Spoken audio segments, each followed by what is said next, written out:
Hello guys, welcome back. So ఈరోజు మనం మాట్లాడేది చెన్నై వర్సెస్ పంజాబ్ మ్యాచ్. ఈ మ్యాచ్ చెన్నైలో ఉండే. నా ప్రెడిక్షన్ అయితే చెన్నై ఉండే, ఎందుకంటే last 2 matches underdog teams గెలుస్తున్నాయి. సో మేబీ చెన్నై ఇక్కడ ఏమని చెయ్యొచ్చేమో అనుకుంటే, బట్ మొత్తానికే రాంగ్ ఉండే. ఫస్ట్ ఇన్నింగ్స్ నుంచి ఫస్ట్ బాల్ నుంచి మాట్లాడితే పంజాబ్ టాస్ గెలిచి బౌలింగ్ తీసుకొని చెన్నైది ఫస్ట్ బ్యాటింగ్ ఉండే. యాజ్ యూజువల్ ఫస్ట్ 3 ఓవర్స్లో అసలు రన్స్ ఏం లేకుండే.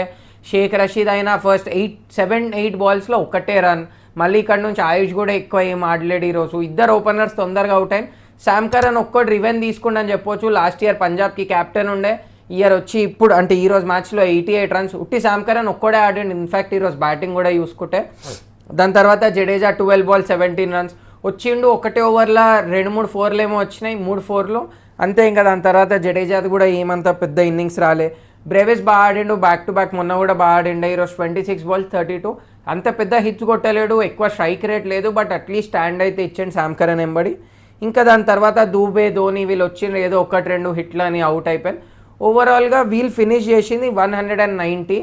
అండ్ మోస్ట్ ఇంపార్టెంట్లీ దీంట్లో లాస్ట్ సెకండ్ ఓవర్లో ఉన్నప్పుడు యుజ్వేందర్ చహల్ 4 వికెట్స్ తీసిండు ఒక్క ఓవర్లో, ఇంక్లూడింగ్ హ్యాట్రిక్.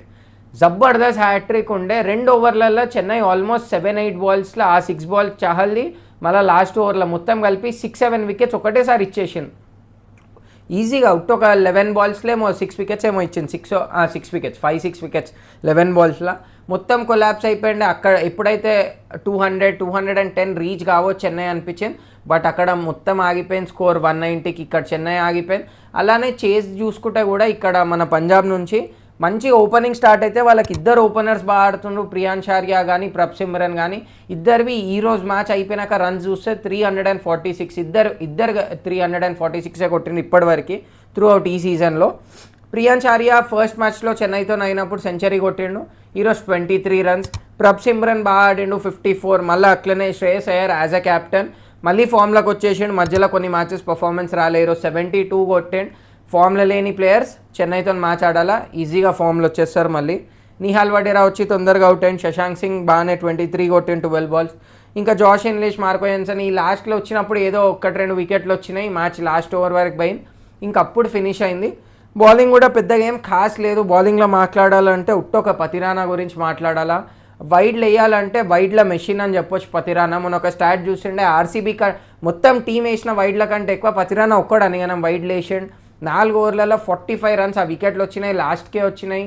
ఏం బౌలింగ్ వేస్తాడు తెలియదు, టీంలు ఎందుకుండు తెలియదు, ఈ టీం ఎందుకు ఆడుతుందో తెలియదు అసలు నిజంగా. ఈ మూవీలో ఒక డైలాగ్ ఉంటుంది, అంతకు మించి అని. ప్రతి మ్యాచ్ చెన్నైది చూస్తే అట్లనే ఉంది ఫ్యాన్స్కి, అంతకు మించి టార్చర్ చేస్తాం ఈ ఫ్యాన్స్ని. ఒక్క మ్యాచ్లో అసలు ప్రాపర్గా ఏదన్నా మ్యాచ్ బై ఛాన్స్ బ్యాటింగ్ ఆడితే బౌలింగ్ మొత్తం సత్రోల్ చేస్తారు. బై ఛాన్స్ ఏదైనా బౌలింగ్ మంచి చేస్తే బ్యాటింగ్లో పోయి ఆల్అవుట్ అయిపోతారు. ఫీల్డింగ్ లేదంటే ఆ క్యాచెస్ అయితే ప్రతి మ్యాచ్లో మినిమం ఒక 2 క్యాచ్లు అయితే డ్రాప్ చేయాలి, రన్అట్లో మిస్ చేసేయాలా, ఫ్రీగా రన్స్ ఇచ్చేయాలా.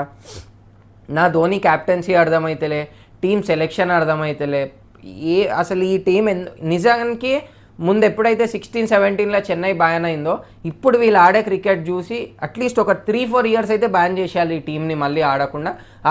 ఆ టీం కూడా అలానే ఆ టీంలో ఉన్న ప్లేయర్లను కూడా ఆడనివ్వదు ఐపీఎల్. అట్లీస్ట్ ఆ సీనియర్ ప్లేయర్స్ని అయితే, ఆ జడేజా కానివ్వండి, అశ్విన్, ధోని, లేదంటే మళ్ళీ త్రిపాఠి, దీపక్ హుడా, విజయ్ శంకర్, వీళ్ళనైతే మొత్తానికి క్రికెట్కే దూరం పెట్టేసేయాలి. వీళ్ళని దూబే అయినా ఏం చేస్తుండ్రు, ఎందుకు ఆడుతుండ్రు, అసలు ఆ టీం ఎందుకుందో ఈ ఇయర్ ఐపీఎల్ అర్థమవుతలే. 10 మ్యాచ్లు అయినాయి, ఇంకా 4 మ్యాచ్లు ఉన్నాయి, ఎలిమినేట్ అయిపోయిన. లైక్ వీళ్ళు విన్ డిక్లేర్ అట్లేమని ఇచ్చి, మనం గల్లీలలో ఆడితే విన్ డిక్లేర్ అని ఇస్తాం కదా, అట్లేమన్నా ఛాన్స్ ఉండి అట్లా బీసీసీఐతో మాట్లాడి అట్లేమని చేయించి వీళ్ళు నెక్స్ట్ 4 మ్యాచ్లు ఆడకుండా డైరెక్ట్ వెళ్ళిపోవాలి.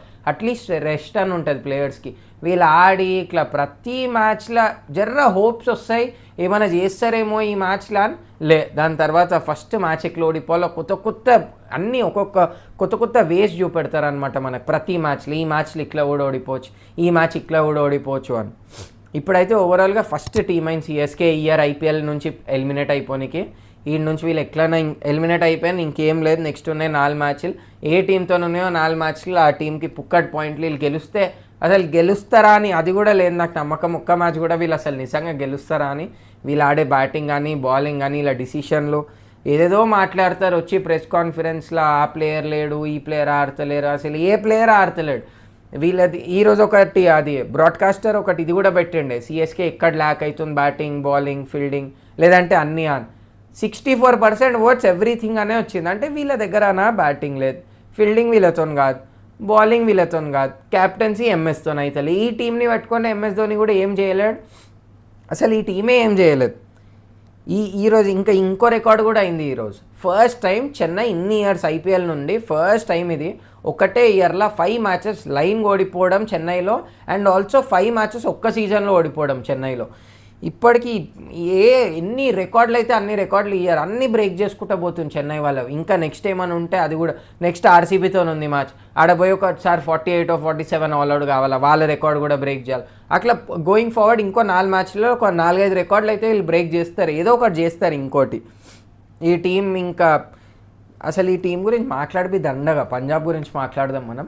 పంజాబ్ అయితే ఇప్పుడు 13 పాయింట్స్తోని సెకండ్ ప్లేస్కి వచ్చేసింది. 10 మ్యాచెస్ 6 wins 3 లాస్ట్, ఒక్క టై అది వర్షం వల్ల కాలేదని చెప్పి ఓవరాల్గా 13 పాయింట్స్లో ఉన్నారు.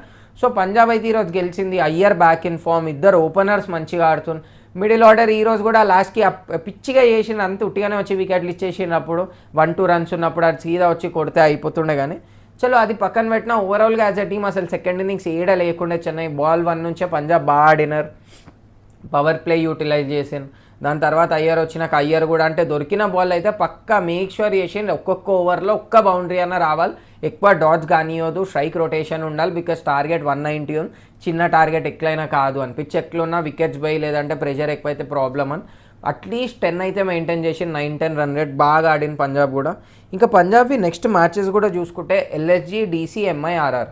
పంజాబ్కి కూడా డిఫికల్ట్ మ్యాచెసే ఉన్నాయి. లైక్ ఎల్ఎల్జీ అంటే ఓకే అని చెప్పొచ్చు, డీసీ ఇంకా ఎంఐ అయితే టాప్ టీమ్, ఎల్ఎల్జీ కూడా వన్ ఆఫ్ ది టాప్ టీమే ఆ ప్లే ఆఫ్ రేస్లో ఉంది. ఆర్ఆర్ ఒక్కటి పక్కన పెడితే ఈ 3 మ్యాచ్లు అయితే కష్టమే పంజాబ్కి కూడా. సో పంజాబ్ ఏమవుతుంది ప్లే ఆఫ్లో ఉంటుంది, ఐ మీన్ ఆ రేస్లో ఉంటుంది, ఆ టాప్ 4లో లేదా చూడాలి. ఒక్క బెనిఫిట్ అయితే ఉంటుంది వీళ్ళకి, ఆ ఒక్క పాయింట్ ఈధర్ అడ్వాంటేజ్ కావచ్చు డిసడ్వాంటేజ్ కావచ్చు. ఇప్పుడు వీళ్ళు ఇంకో 2 మ్యాచ్లు గెలిచిందంటే ఆటోమేటిక్ 13 నుంచి వీళ్ళ పాయింట్స్ 17కి అయితే, ఇంకా 17 అయితే ఎట్లయినా ప్లే ఆఫ్కి వెళ్ళిపోతారు. 16 లేదన్న టీం అట్కాంచుకున్నా పంజాబ్ అయితే ఒక పాయింట్ ఎక్కువ ఉందని వెళ్ళిపోవచ్చు.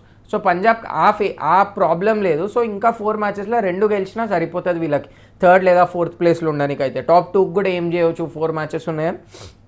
ఇంక ఈరోజు మ్యాచ్కి అయితే ఇంతే. నెక్స్ట్ మ్యాచ్కి వచ్చేస్తే మనం రేపటి మ్యాచ్కి వచ్చేస్తే Mumbai Indians versus Rajasthan Royals.